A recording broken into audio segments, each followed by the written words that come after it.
नमस्कार मंडळी. आजची गोष्ट सुरू करण्याआधी ज्या लोकांनी आम्हाला छान प्रतिसाद दिला त्यांचे मनापासून आभार, आणि ज्यांनी अजूनही या चॅनेलला सबस्क्राईब केले नाही त्यांना नम्र विनंती, कृपया कुकूज मॉम चॅनेलला लाईक, शेअर आणि सबस्क्राईब करा आणि आम्हाला प्रोत्साहन द्या. एक घनदाट जंगल होते. त्या जंगलात अनेक प्रकारचे प्राणी, पक्षी राहत असत. तिथे एक लोभी सिंह राहत होता.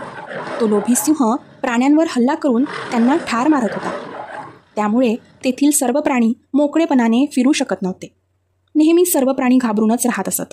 एके दिवशी या सर्व प्राण्यांनी एक सभा घेतली व त्या सभेत सर्व प्राण्यांनी असे ठरवले की प्रत्येक प्राणी दररोज त्याची शिकार म्हणून सिंहाकडे जाणार. त्यामुळे इतर प्राणी शांतपणे जंगलात फिरू शकतील. ही सर्व कल्पना सांगायला सर्व प्राणी घाबरत घाबरतच सिंहाकडे गेले आणि त्याला ही कल्पना सांगितली. सिंह मनातून खुश झाला. त्याने मनात विचार केला, अरे वा, आता तर शिकारच आयती आपल्याकडे चालत येणार आणि आपण राजाप्रमाणे मनसोक्त तिचा आस्वाद घेणार. ही कल्पना सिंहाने मान्य केली. जेव्हा पहिली शिकार पाठवायची पाळी आली तेव्हा सर्व प्राण्यांनी मिळून शहाण्या सशाला पहिल्यांदा पाठवायचे ठरवले. तो हळूहळू प्रवास करत निघाला. तो सूर्यास्तापूर्वी सिंहाच्या गुहेत पोहोचला. सिंहाला ससा दिसताच त्याने रागाने सशाला विचारले, तुला एवढा उशीर का झाला?